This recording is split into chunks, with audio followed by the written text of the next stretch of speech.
ሌላና ኣብ ስራሕ ቦታ እዩ ነይሩ። ጆን ቡቲክ ስለ ዝነበሮ ሓደ ግዜ ምስ መሓዛይ ክዳን ክንገዝእ ናብ ድኳኑ ኣተና እቲ ንደልዮ ክዳን ክሳብ ንመርፅ እውን ዘወር ዘወር እናበልና ክዳን ክንርኢ ጀመርና። ናይቲ ንደልዮ ክዳውንቲ እውን ዋጋ ክንሓቶ ጀመርና። ጆን እውን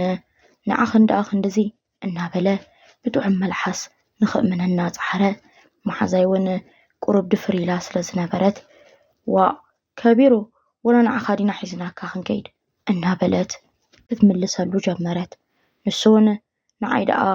ወሸለ ወሲድክናኒ ወላ ብጥርሑ እናተባሃኻሉ ክዋዘዩ ጀመሩ። ኣብ መንጎ ዘረብኡ እውን ንዓኺ ግን በዚ ክትሓልፊ ርኢኪ ብምባል ዘረብኡ ካብ መሓዛይ ናባይ ለወጦ። ኣነ ድማ እወ ሓቅኻ ኣብዚ ገዛውተይ በልክዎ። በዚ ድማ ዘድልየና ገዚእና ምስ መሓዛይ ተተሓሒዝና ወፃና። ውፅእ ምስ በልና እውን ሳሌም መሓዛይ እውይ እዚ ወዲ ምሽ ኬፍ ዘለዎ በለትኒ። ኣነ እውን ዋ ኣብ ምንታይ ወደይ ድሓር ከኣስ ከምዚ ክትብሊ ኣቦ ከይሰምዓክ ባ በልክዋ ኣቦ ማለት ንሓደ ዓመታት ምስ ኣብ ፍቅሪ ዝፀንሐ ኣፍቃሪኣ እዩ ዝነበረ። እንተኾነ ግን ሳሌም መሓዛይን ኣፍቃሪኣ ኣብን ኣዝዩ ናይ ባህሪ ፍልልይ እዩ ዘለዎም። ኣቢ ኣዝዩ ትሑት ሰብ ኣኽባሪ ንሳሌም መሓዛይ እውን ካብ ልቢ ዘፍቅራ ወዲ እዩ ዝነበረ። ሳሌም መሓዛይ ከዓ ብግልባጡ ናይ ኣቢ ትሕትና ኣዝዩ ዘጽልኣ ወደስ ቁሩብ ቁጥዕ እንተበለይ እምበር ዝብል ኣተሓሳስባ ዘለዋ ጓል ኣንስተይቲ እያ። ሳሌም ንእስነት ስለ ዝነበራ ንሱ እውን ከምስ ስለ ዘይደልን ንሱ ገጹ ከምስ ከሎ ንሳ ግን ምስ ካልኦት መሓዙታ ኣብ ፍቅሪ ድሌታዊ ድሌታ ተሓድር ነይራ። ኣቢ ወላ እውን ባዕላ በዲላ ትበኣሶ ኣዝዩ ስለ ዘፍቅራ ባዕሉ ይቕሬታ ዝሓታ ዝነበረ። ሳሌም መሓዛይ ግን ነቲ ናቱ ትሕትና ኣዝያ ትንዕቆ። ናብ ካልእ ክኸይድ እውን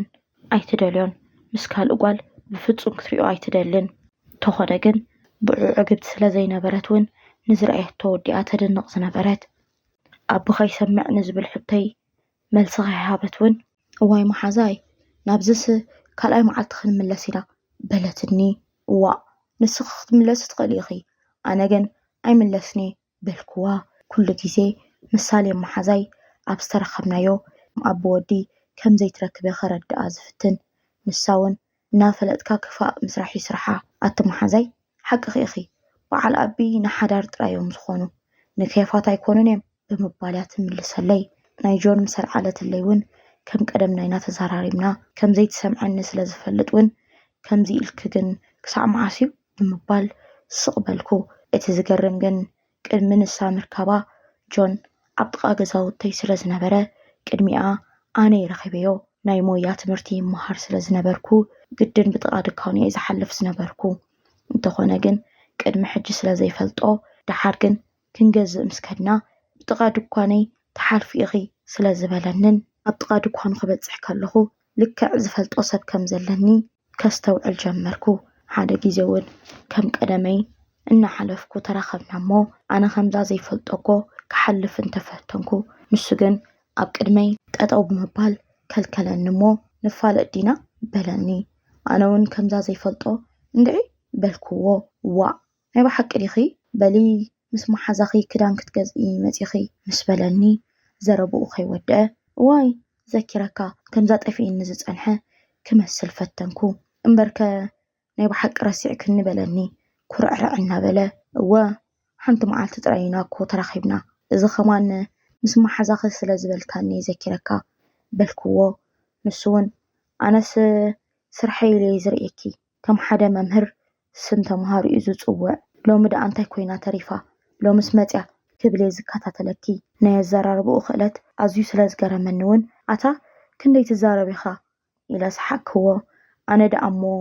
ስለ ዝተገደስካለይ ዘይኮነስ መጀመርያ ኣብዛ ዓዲ ካብ ዝኣቱ ኣብዚ ዘለኽዎ ገዛውቲ ስለ ዝኣተኹስ ነዊሕ ዓመት እውን ስለ ዝኾነኒ ወላ ኣነ ዘይፈልጦ ሰብ እዩ ዝፈልጠኒ። ስለዝስ ስለ ዝተገደስካ ዘይኮነስ ኣብዚ ነዊሕ ስለ ዝገበርኩ ኢኻ በልክዎ። ጆን ኣዝዩ ናይ ዘረባ ክእለት ስለ ዘለዎ ዝተዛረብካዮ ዘረባ ናብ ናቱ ሓሳብ ንምእታው ስለ ዘይጽገምን ካባኸ ንላዕሊ ነዊሕ ዝገበራ እኮ ይሰኣናን እየን። ንስኺ ግን أزي خصبقت سلازخون كي أخي كل سب حنساب رئي كخرسعك زي كأل بمبال ملس لي تليفوني كهبون حاتتني أنا ون كفو كوين سلازي ترأيني حراي بمبال قطر تليفوني بمقبل تفعلنا جانونا يتأنحن كدولا لي جمرة مساليم محزايون أتساليمي إذن يبقى داما يودد أما قد رخيبيوس قطر تليفوني هيبيو دروك خدولا لي جميرو بالكوا نساون بسنبادة نيب حق ريخ محزاي بالغاي تخسريو كتب لهن جمرات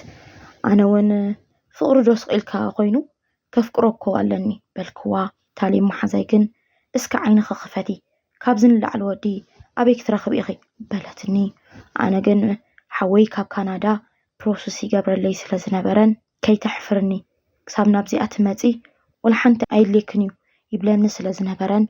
أنا ون بناوت حساب تاني أي نبر سلازنبركن كدم حجون بفقر سلازتودعكن حسابي كله كمجيرة ناب كندا يأتو رايونيرو سالم محزاي نعي أزياد عمتي ناي سدت محزاي سلازنبرتن بزي كأز قربو سب سلازينبرنن اتزي سام عنا بهري كفلالين ناي كألن سدت كخبدني كحسمنن كرهونن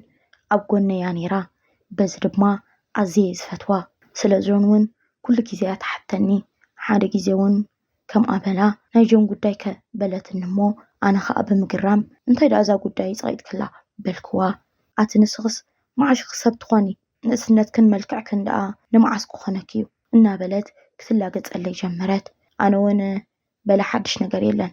نسو داويلون الراخبي زبلاني أنا جن كروخبو عيدولغن بالكوا جون ون مدوالا يقوارتن أما قدوني رخبانيو ساليم محازيون سرحيلا بزعب تحت النسل زنابرات كعللا خلغو أمو أتحفتي شاستي خامالتكو فقرات كونكم مالت حيكونن حاو خون كخوني خيلي كتب لن جمرات تحرنا ويحكي سيكن جون كم قدمو دول اللي مو شاغن ستي توقصرنا أبستبهالنا يو بوتان ساعتن تراخبناون كنعلل همسنا جون كيرو زمت أغراونتن كابر حق زشتاج أنان كونيلكا نعين مسحاب سلاز مسلني نبسيب عليه كمخراج جمركو على مخي تسحتي إذن عاخو الحد يكونن النابلكو جنون زلوا خبرت كابتسي كاون برسحبكا كوف مبال قبل علي زلوا أدناقوتن عكرادنا يتطبق مخانون انتو خونجن نعاخو خلي زتطبقلكي مبال مجمرة معلتنا كدنقا نجمرة تامشتتي أهون فالماينا سلزنبرة نسوخ الزارب أمسيو أمونغوون يعلي لبا كبلن أمسي أنا جن كسام أمسي زبلن زنبرة كلون كم حدا من أسي كاوزي تتصبيو بسولات حساسبا سلزنبرة أزي إنها تكرمكو نابقى زافان هوني مثالي محازيون كم كأدمي تليفون بمدوان بحنصاب تمزم سنة نقركوا سالي محازيون أمو خميني رقوتارا بلتني بهانك أوتا عناون كنبها حالو زمسنا كله نقركوا إلك كوي كرعو دمخانكو فلوت يبلتني عناون بمقرام أتسالي محازي كرعات نزا أنا زعل الكخن بس من تاي الرخبو بالكوا انت خونا جن سالي محازي أنا خيت زاركوا بعلات سألو جون سلزنبرت بتنساز سألو تنبر بتا أنا استزاركوا تخيداي نبرتن كم زنا بلناون مش جون كنا عللن شاغن ستن جنبرنا انتو خونجن لنبسي كم تاساليم محزاي زبلتني حاونبر أفكار كم زيد ليني زنقرانيرا جونون مجمر تازنبرو عدناقوتن تقدها سنتن فقر كوي يمثل انت نبرا قدم نخريو عدل زهباني يونيرو زمثل نفقر خي حاتتني نوح محازت كوينا توقعزنا أبزناي محزنات كوعزناون أزويا حليلي يابات يمتسألين يمخرنني زنبرا عناون زقبر لي كل نقر كأمنو سلزقبرني عبقزاي والحادة وديت يزيفلت نجون كعدمو جمركو هذا كيزيون كم قدمنا كنراخب تقاصرنا مو كم زفكرن نقرني عناون أبز كيزي بفتصم أفكار خحز كم زيدلن قديتا فقرات كنكون لنا تبل تخون كاجن ولا ونزح ونهتنا يترف بمبال ملس كله السوان من البات هاوي خكن تخوينا يغريتا حونتنا جن نمنتاي قارز بمبال حونتنا خو قارز كم زيدلي نقرني بالحرزي كلتنا سقيلنا مسنا نسون زي هتصبيو قد خوينو وس عزي تربي شامسيو قدم حجي بعلي ينبر بعلو مسين نادو نخيد إلو نزي فلت ንኺዶ በለኒ ሕራይ ብምባል እታ ምሸት ዝተጠቀምናዮ ብምኽፋል ካብ ዘለናዮ ወፂና ከም ቀደሙ ገዛይ ኣብፂሕኒ ተፈላለና ኣነ ግን ንምንታይ ምዃኑ ደስ ኣይበለንን ኣብዚ ግዜ እዚ ጆን ጥራይ ኣይኮነን ንፍቕሪ ዝሓተኒ ነይሩ ብዙሓት ኣወዳት ከም ጆን ገይረ ዘየቕረብክዎም ሪኦም ንጥራይ ንፍቕሪ ንምሕታት ኣይድንግዩን እዮም ንኻልኦት እውን ከም ናይ ጆን እየ ዝምልሰሎም እንተኾነ ግን ከም ጆን ገይረ ዘቕረብክዎ ሰብ ኣይነበረንን በዚ ድማ ዝመለስ ኩሉ መልሲ ትኽክል ኣይኮነን ድዩ ንምንታይ ዝርበሽ ዘለኹ ክብል ኣምስኹ ስምዒተይ እውን ክለዋወጥ ተፈለጠኒ ጆን ምስ ካልእ ጓል ንፍቕሪ እንተጀሚሩ ግን ኣይስምዐንን እዩ እናበልኩ ክሓስብ ጀመርኩ ኣፍቂረዮ ደ ደኣ እናበልኩ እውን ክፈርሕ ጀመርኩ እንተኾነ ግን ልበይ ብጆን ክፈርስ ኣብ ዝተሰምዐኒ ሰዓታት ሓወይ ደው ኢሉ ከይተሕፍረኒ ኣነ ንዓኺ ክብለይ ዘይተመርዓኹ ይብለኒ ስለ ዝነበረ ከም ሓፍቱ ዘይኮነስ ልክዕ ከም መሓዝኡ ንሕና ወዳት ድላይና ክሳብ ንረክብ ኣብ መሬት ተነፂፍና ክንሕልፈክን ንኽእል ኢና ንስኺ መጀመርያ ነብስኺ ከኣሊ ብድሕሪኡ ቀሊሉ እዩ ይብለኒ ስለ ዝነበረን እቲ ንሱ ዝኸፍለለይ ዋጋ እናረኣኹ ንሱ እኳ ክምርዖ ኸይበለ እናተይ ዕላማ እናነበረስ ኣነ ንዕላማይ ጥራይ ዘይኮነስ ከላይ ናይ ሓወይ ቃል ከኽብር ኣለኒ ብምባል ኣብ ሓሳበይ ክጸንዕ ፈተንኩ ጆን እውን ዘይከም ቀደሙ ምድዋል እናቋረፀ መፀ ሳሌም መሓዛይ እውን ኣብ ዝረኸበትኒ ካልእ ዕላል የብላን ብዛዕባኣ ክትፈልጥ ትደሊ ኣብዚ ግዜ እዚ እውን ከም ቀደምና ብዛዕባኡ ክትሓተኒ ጀመረት ኣነ እውን ንፍቕሪ ከም ዝሓተተንን ፍቓደኛ ከም ዘይኮንኩን እንተኾነ ግን ሕማቅ ከም ተሰምዐንን ብዙሕ ይድውለለይ ከም ዘየለን ነገርክዋ ንሳ እውን እሞ ኣፍቂርክዮ ኣለኺ ብምባል እቲ ኣነ ብውሽጠይ ይሃሉ ኣያሃሉ ክዛረቦን ከኣምኖን ዘይደልን ብምንጋር ኣሰንበደትኒ ኣነ እውን እንድዕቲ ሳሌመይ ክርስዖ ጥራይ ሓግዝኒ ኣነ ኣብዚ ግዜ እዚ ከፍቅር ኣይደልን እዛ ሓወይ ንዓይና ነበረስ ኣነ ቃሉ ከፍርስ ኣይደልን የበልክዋ ሳሌም እውን መንሞ ቃሉ ኣፍርስ ኢልክ ድዩ ወላ ሓደ ሰብ እኮ ፍቕሪ ክጅምር ከሎ ምስ ድርኡ ተማኺሩ ዝጅምሮ የለን ስለዚ ቀሊል እዩ ኣይተካብድዮ ክትብለኒ ጀመረት ድሓር ከዓ ምስ ናትኪ ምኻድ ዘራኽብ የብሉን በለትኒ እንተኾነ ግን ኢደይ ክህብ ስለ ዘይደለኹ ንጆን ንፍቕሪ ሕራይ የበልክዎን ወላ እውን ሕራይ ይበሎ እምበር ተዘይደው ኢልለይ ዝሓስቦ ሓሳብን ዝገብሮ ግብርን በበይን ኾነኒ ባዕለይ ንስርሑ ብምኻድ በዚ እንዴ ክሓልፍ ፀኒሐ ብምባል ክሪኦ ጥራይ ክኸይድ ጀመርኩ ሓደ ግዜ እውን እንታይ ደኣ ጠፊእካ ሻሃዳኣ ዘይንሰቲ ብምባል ባዕለይ ክቆፅሮ ጀመርኩ እንተኾነ ግን ጆን ብፍጹም ናይ ፍቕሪ ሕቶኡ ደጊሙ ክሓተኒ ከኣለን ኣነ እውን ንምንታይ ሕውነትና ኣይቅፅልን እዩ ዝበልክዎ ሕውነትና ከይተርፍ ፈሪሕ እዩ ብዙሕ ዘይቀርበኒ ዘሎ ሓንሳቡን ንምንታይ ሓተተኒ ከም ቀደመይ ኩሉ ግዜ ምረኣኽዎ እናበልኩ ክጭነቕ ጀመርኩ ንሱ ስቕ ብዝበለ ቁፅሪ ኣነ ክናፍቆን ክደልዮን ጀመርኩ ሓደ ግዜ እውን ሳሌም መሓዛይ ዕለተ ልደታ ተኽብረሉ መዓልቲ ስለ ዝኣኸለ ዘልያ ክንገዛ ዘውዒልና ምሸት ምስ ኮነ በሊ ጽባሕ ጆን ሒዝክዮ ክትመጽእ ኣለኪ በለትኒ ኣነ እውን በቲ ሓደ ኣዚና ተረሓሕቕና ስለ ዝነበርና መራኸቢ ነዊሕ ግዜ እውን ስለ ንሕልፍ ከም ብሓድሽ ክሓተኒ ከም ዝኽእልን ከም ቀደም ዘይኮነስ ኢደይ ሂበ ስለ ዝነበርኩ ኣነ እውን ከም ዘፍቀርክዎ ምልክታት ዘርእየሉ ግዜ እዩ ብምባል ሓሰብኩ እንተኾነ ግን እንታይ ኢለ ይሕተቶ ንሳሌም መሓዛይ እውን እሞ እንታይ ክብሎ ከም ቀደም እኮ ይኮናን ዘለና በልክዋ ንሳ እውን ካባኺ ጽቡቕ መልሲ ስለ ዘይረኸበ እዩ እንታይ ፀገም ኣለዎ መሓዛይ ዓዲማ ትካላ ጥራይ በልዮ ድሓር ከዓ ኮፍ ኣቢልካ የላለኽና በለትኒ ኣነ እውን ክፍትኒ ብምባል ገና ከይወፃኹ ምስኣ ከለኹ ብምድዋል እናተመሳሰልኩ ጆን ሓወይ ከመይ ቀኒኻ በልክዎ ንሱ እውን ድሓነ ንስኺ ከመይ ቀኒኺ ሶሪ ጠፊአክምሽ ድሃይክ ከይገበርኩ ቀኒ ብምባል ኣብ ልዕሊ እቲ ዝቐነኽዎ እናተረድአኒ ልበይ ክፈስስ ጀመረ ድሓን ፀገም የብሉን እጅግን ብሓንቲ ነገር ክትክሕሰኒ ኢኻ በልክዎ ፀገም የለን ንዓኺ ዘይከውን ድዩ በለኒ ኣነ እውን ብመልሱ ኣዝየ ተሓጒሰ ፍርሓይ ጠፊኡ ጽባሕ ተዓዲምና ኣለና በልክዎ ጆን እውን ንኽልቴና ዝፈልጥ ዓዳሚ ደኣ ኣበይ ተረኺቡ በለኒ ንሳሌም መሓዛይ ኣብ ዝተራኸብናሉ ኩሉ ግዜ የልዕለሉ ስለ ዝነበርኩ መጀመርያ መዓልቲ ዝተላለኽዎ ምስኣ ስለ ዝነበረን ሳሌም መሓዛይ ጽባሕ ልደታ ተኽብረሉ መዓልቲ እዩ ስለዚ ብሓንሳብ ተዓዲምና ኣለና ሕጂውን ምሳያ ዘላ በልክዎ ሳሌሙን ጆን ሓውና ምትራፋይ ፍቀድኒ በለቶ ዓዊላ ልቃ ከም ትፈልጦ ሰብ ጆንውን ኩነታተይ ርኡ ተስፋ ግዲ ገይሩ ኮይኑ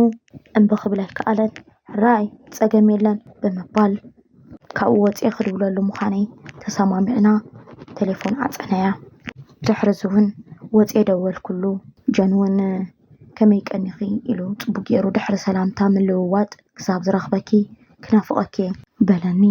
ኣነ እውን ዝብሎ ጠፊእኒ ብሕፍረት ሕራይ ብምባል ቻው ተባሂልና ተዓፃፀና በቲ ምሸት እውን ልዕልቲ ናይ መሓዛይ ልደት ንጆን ዝስሕቦ እንታይ ዓይነት ክዳን ከም ዝኽደንን ፅቡቕቲ ኮይና ክርአን ከም ዘለንን ክሓስብ ሓደርኩ ንሱ እውን ከምቲ ናይ ቅድሚ ሕጂ ብንኩኡ ደወለለይ ነዊሕ ከይፀዋዕት እውን ኣልዓልኩዋ ከመይ ሓዲርክለይ ብምባል እውን ዘረብኡ ጀመረ ኣነ እውን ንድሕሪት ክምለስን ከም ቀደመይ ክተርርን ተፈተንኩ ኩነታትን ቃላት ናይ ጆንን ግን ናብ ክትፈልጦ ዘይትኽእል ንቅድሚት እዮም ዝወስዱ ፅቡቕ በልክዎ ብሕፍረት ጆን እውን ንኽንራኸብ ኣዝዩ ከም ዝተሃወኸን ግዜ ስኢኑ ከይደወለለይ ከም ዝቐነየን ናፊቕኒ ከም ዘሎን ድሕሪ ምንጋር መዓስ ከም ንኸይድ ድሕሪ ምርግጋፅ ኣቐዲምና ንረኸበሉ ቦታ ፈሊና ቴሌፎን ተዓፃፀና ምሳሌ ብመሓዛይ ግን ኣቐዲመ ክመፅእ ተሰማሚዕና ስለ ዝነበርና ደው ኢለ ኣቐዲመ ከም ዘይመፅእን ምስ ጆን ከም ንመፅእን ነገርክዋ ንሳ እውን ቦታ ክሕብሮን ኣነ ግን ቅድሚ ካልእ ሰብ ክመፅእ ከም ዘለንን ነገረትኒ ኣነ ግን ኣይትሕሰብዮ መሓዛይ ሙስየ ዝመፅእ በልክዋ ንሳ እውን ዝኾኖ ዘለኹ ስለ ዘሰንበድክዋ እንታይ ዝበልዎ ለውጢ እዚ ብምባል ሓድሽ ፍቕርስ መወድእ እኽሊ ነገሩ በሊ ኣይትደንጊ ሕራይ ብምባል ክልቴና እናሰሓቕና ቴሌፎን ዓፀነያ ምስ ጆን እውን ኣብ ዝተባሃልናዮ ሰዓት ተረኸብና ከፀብቐለይ ይኽእል እዩ ዝበልክዎ ክዳን ጆን ኣብ ዕላልና ኩሉ ግዜ ሓፂር ትገብር ጓል ከም ዘይፈቱ ኣነ ዝተኸፋፈተ ክዳን ብዘይ ምግባረይ እውን ይሕጎሰለይ ከም ዝነበረን ይነግረኒ ስለ ዝነበረ ነቲ ዝተዳለወ መደብ ይምጥን እዩ ካብ ዝበልክዎ ንላዕሊ ዋጋ ከፊለ ንዑ ይሕጉስ እዩ ዝበልክዎ መፀባበቒ ተጠቂመ ነዊሕ ክዳን ገይረ ኣብ ቦታ ቆፅራ ዝተረኸብኩ ጆን እናቃዝዩ ስለ ዝፈቱ ከም ቀደሙ ክትፅብቑ ኮንኪ እናበለን ክዳውንተይን ዝገበርክዎ መፀባበቕን እናነቐ ይሕጉሳይ ዝበልናዮ ህያብ ሒዝና ኣብቲ ዝተዓደምናሉ ቦታ በፃሕና ኣብዚ ምሸት እውን ዘይከም ቀደሙ ብድፍረት ሓንሳብ ፀጉረይ እናዳህሰሰ ሓንሳብ ኢደይ እናሓን ልክዕ ፍቑራት ከም ዝኾንና ከምስል ጀመረ ኣነ እውን ብውሽጠይ ሕራይ ከይበልክዎ ደኣ እዚ ኩሉ ንምንታይ ከም ዘፍቅርክዎ ብጣዕሚ እየ ዘፍልጥ ማለት ድዩ ክብል ጀመርኩ እንተኾነ ግን ንሱ እውን ዝተኸደኖ ክዳን ኣብ ልዕሊ ፅባቕኡ ፅባቐ ወሲኹሉ ኣብቲ ፕሮግራም ዝፀንሓና ዋልድ ዓይነን ናብኡ ስለ ዘበላ ካብ ጎኑ ምፍላይ ስለ ዘፍርሐንን ካብ ጎኑ ከይተፈለኹ ምሰኹ ታሌም መሓዛይ እውን ካብቲ ኩሉ ሰብ ኣብኡ ዝነበረ ወላ እውን ካብ ኣፍቃሪኣ ንላዕሊ ናባናት እናተመላለሰት ብፍላይ ከዓ ንጆን ንሱ ወላ እኳ ይገደሰላ ክትዕልሎም ስየት ኣነ እውን ኣዝየኮ እንተተገረምኩን ሕቶ እንተፈጠረለይን ኣዝያ ዝፈትዋ መሓዛይ ስለ ዝነበረት ግን ጥርጣረይ ልክዕ ከም ዘይኮነ ክሓስብ ጀመርኩ እንተኾነ ግን ኣዝየን ፅቡቓትን ዝፈታትናና ዋልድ ስለ ዝነበራ ንሱ እውን ፀኒሑ ይኣኽልና ንኸይድ ምሽ ይብለኒ ስለ ዝነበረን ብዘይ መደበይ ንኽንወፅእ ተሰማሚዕና ንመሓዛይ ከም ንኸይድ ነጊርናያ ንሳ እውን ከተፋንወና ደድሕሪና ብምውፃእ በልከይ ትጠፍእ ሓንቲ መዓልቲ ዝተዝሩና ትኾኑ በለቶ ንሱ እውን ፀገም የለን ብምባል ተፋነና ምስ ወፃና ግን መሓዛ ክደኣ ውሒትያ በለኒ ቅድሚ ካልእ ዘረባ ምዝራቡ ኣነ እውን በቲ ፍርሒ ስለ ዝነበረኒ ብዋዕኣ ክፀልኣ እናተመነኹ እቲ ከዓ መሓዛይ ስለ ዝኾነት ሓሊፈ ክሂባ ስለ ዝፈራሕኩ እወ እንተትሪኣ ግን መስኪን እያ ድሓር ከኣኮ እቲ ኣቢለ ሰላም ዝበልክዎ ኣፍቃርያ ይበልክዎ ዘይተሓተትክዎ መልሲ ንሱ እውን ግዳእ ዝተቢልለይ ቀሲሉ እንደ መን እሞ ዝተቢልብልክዮ ኢኺ ኣነስ ምሳኸየ ነይረ ብምባል መለሰለይ ኣነ እውን ብውሽጠይ ተሓጓስ ክፍንጫሕ ደለኹ ኣብ ውሽጠይ ዘሎ እቲ ናይ ደገይ ስምዒት ክኽልክሎ ስለ ዘይከኣልኩ ፍሽኽ በልኩ እናዕለልና ከይተረድአና እውን ገዛ በፃሕና ክፋኑ እውን ንኸለውን ዘይከም ቀደሙ ብኸንፈሩ ምዕጉርተይ ሰዓመኒ በዚ ምሸት ድማ ሓወይ ዝብለኒ ዝነበረ ቃልን ኣነ ዝነበረና ኣቕዋምን ከምዘየለ ኣፍሪሰ ብዛዕባኡ ጥራይ ኮነ ሓሳበይ ከም ዝናበልና እውን ሕውነትና ናብ ፍቕሪ ተቐይረ ኣነ ካብኡን ላዕሊ ገዲድኒ ከይረኣኽዎ ክውዕል ኣይክእልን ከይደወለለይ እንተውዒሉ ከም ቆልዓየ ዝኹሪ እዚ ኩሉ ናተይን ናይ ጆን እውን ሓንቲ ከየጉደልኩ ንሳሌም መሓዛይ ክዕልላ ጀመርኩ ዘምፀለይ ህያባት እውን በብሓደ ዘሪኣ ዝነበርኩ ንሳ እውን ዕድለኛ ምዃነ እያ ትነግረኒ ነይራ ሓደ መዓልቲ እውን ንምሳሕ ዓደመትና ንሱ ክኸይድ ፈቃደኛ እኳ እንተዘይኮነ ኣነ ግን ንሎሚ ጥራይ ንዓይ ክትብል ቁፅርኣ ምርጋፅ ስለ ዘሰከፈኒ እናበልኩ ክልምኖ ጀመርኩ ሕራይ ተባሂልና እውን ናብ ዕድሜና ኸድና ሳሌም መሓዛይ ልክዕ በዓል ቤታ ከም ትፅበ ጓል ኣንስተይቲ መማላኽዒ ተጠቂማ ዕፅር ዝበለ ክዳን ለቢሳያ ተፀቢያትና ይዕልልና ተመሲሕና ቡና ሰቲና እውን በሊ ክንከይድ በልናያ ጆን ኣብ ቅድሚኣ እውን ከምቲ በይንና ንከውን ከለና እናቃበጠረ ክፅዋዓንን እድንቐንን ይምስዩ ሳሌም መሓዛይ ልክዕ ከምቲ ኣብ ዕለተ ልደታ ዝበለቶ በሉስኪ ደሓን ሕደሩ እምበር ንስኹምሲ ከይትዕድሙና ኣብይኹም ኢኹም በለቶሞ ንሱ እውን ንሕና እውን ሓንቲ መዓልቲ ክንዕድመኪ ኢና ብምባል ንሳ ገዝኣ ተመልሰት ንሕና እውን ካብኣ ምስ ተፈለና ሓንቲ መዓልቲ ምስ ኣፍቃሪኣ ክንዕድማ ከም ዘለና ተሰማማዕና ሳሌም መሓዛይ ኣብ ዝረኸበትኒ መሓዛይ ኣይተዓሽዊ እንድሕር ደኣ ምስኡ ክትቅፅል ደሊኺ ነብስኺ ኣይተሃብዮ እዩ ነይሩ ምኽራ ጆን እውን ብሓንሳብ ንምሕዳር ክንህወ ከም ዘይብልና ሓንሳብ ምስ ነገርክዎ ኣይህውኸንን እዩ ዝነበረ ሓደ ግዜ እውን ንጆን ሓቲተ ምስ ኣፍቃሪኣ ክንዕድሞም ተሰማማዕና ሳሌም መሓዛይ ብምድዋል እውን ጆን ዓዲምዎም ከም ዘሎ ነገርክዋ ንሳ እውን ኣቲ መሓዛይ ወዮ ደኣ ምስ ጆን ኮይኑ ውዕለ ክምበር ምስ ኣቡኮ ፅቡቕ የለናን ግን በይነይ ክመፅእ በለትኒ እዛ ዓድል ከይትኸስራ ዝፈርሐት ከም ትመስል ኣነ እውን ሕራይ በቃ ብምባል ንራኸበሉ ሰዓትን ቦታን ሓቢረ ቴሌፎነይ ዓፀኽዋ ኣብ ሰዓትና ተራኺብና እውን ነዊሕ ዓለልና እንታ መሓዛይ ግን ኩሉ ትገብሮ ነገር ናይ ጆን ኣቓልቦ ንምስሓብ ነይሩ ሕፍር ከይበለት እውን ግድናተይ ዛሕሊ መዝሚዘያ ሕማቕ ኣሎ ፅቡቕ ኣለኮ ቁፅሪ ክንለዋወጥ ይግበአና እዩ ምስ መሓዛይ ገለ እንተጋጢሙ እውን ንዓይ ካብ ቀረባ ተሓተኒ ኣቀይዶ መሓዛይ በለትኒ ኣነ እውን ናይ ኣፍቃሪኣ ቁፅሪ ከምኡ ብምባል ሂቦምኒ ስለ ዝነበሩ ወላ እኳ ደስ ኣይበለኒ ሓቅኺ ብምባል ኣብ ቅድመይ ቁፅሮም ተለዋወጡ ንዓኣ ኣፋኒና እውን ምስ ጆን ከም ቀደምና ከፋንወኒ ንገዛ እናኸድና ከመይ ሞምሲና ፅቡቅ ክንስሕቕ ኣምሲና ምሽ በልክዎ ንሱ እውን ብዙሕ ደስ ከም ዘይበሎ ብዘመልክት ሃሳስ ፍሽኽ ብምባል ናይ መሓዛኺ ቁፅሪ ግን ደምሲሰ በለኒ ኣነ እውን ንምንታይ ብምባል ኣንፀርፀር ኩሉ በዚ ድማ ተኸራሪና ተፈላለና እንተኾነ ግን ቀሊል ስለ ዝነበረ ንግሆ ምስ ደወለለይ ተቐበልክዎ ከም ወትሩ ፅቡቕ ዝኾነ ናይ ፍቕሪ ግዜ ኣሕለፍና ድሕሪ ግዜ ግን ክቕየረንን ቴሌፎን ከይደወለለይ ክውዕልን ጀመረ ንሳሌም መሓዛይ እውን ከምቲ ፅቡቕና ዘጋጥም ዘሎ ሕማቁን ክዕልላ ጀመርኩ ሳሌም ድሕሪቲ ቁፅር ቴሌፎን ምልውዋጦም ንክልቴናያ መሓዛና ኮይና ምሳና ከተምስን ብሓንሳብ ንገዝኦም ክትዕድመናን ጀሚረያ ነይራ ንሳ እውን ኣጆኺ ስራሕ በዚሑ ወይ ዝኸውን ብወገና ግን ሓድሽ ፍቕሪ ከም ዝጀመረትን እታ ኣነ ዘዕልላ ዝነበርኩ ናተይ ናይ ፍቕሪ ሂወት ተመሊሳ ክትዕልለኒ ጀመረት ኣይፀንሐን እውን ጆን ክጠፍአኒ ጀመረ ንሳ እውን ከምኡ ሓደ ግዜ ግን ብዙሕ ነገር ደስ ስለ ዘይበለኒ መንበሪ ገዝኡ እውን ይፈልጦ ስለ ዝነበርኩን ቴሌፎን ክቕበለኒ ስለ ዘይከኣለ ንገዝኡ ኸድኩ ገዝኡ በፂሐ ማዕፆ ምስ ኳሕኳሕኩ መሓዘያ ከፊታትኒ ኣዝዩ ስለ ዝሰንበድኩ እውን ክምልሰሎም ኣይከኣልኩን ንሱ እውን ምስ ረኣየኒ ኣዝዩ ሰንቢዱ ስለ ዝነበረ ገዝኡ ገዲፉ ንደገ ገፁ ወፀ ኣነ እውን ምስ እምባደይ ገዛይ ተመለስኩ ቁሩብ ምስ ተረጋጋእኩ እውን ንሳሌም ደወልኩላ ንሳ ግን ክትቅበለኒ ከኣለትን ብመልእኽቲ ጌራ እውን ኣነ ባዕለይ እናዕለልኩ ከም ተፍቅሮ ከም ዝገበርኩ እያ ዝነገረትኒ ንሱ እውን ብዘይ ምቁራፅ ዝድውለለይን ይቕሬታ ክገብረሉን ከም ዘሰሓተቶን ብፅሑፍ መልእኽቲ ዝገድፈለይን ኣነ ግን ካብ ክልቲኦም ርሕቐ እነብር ኣለኹ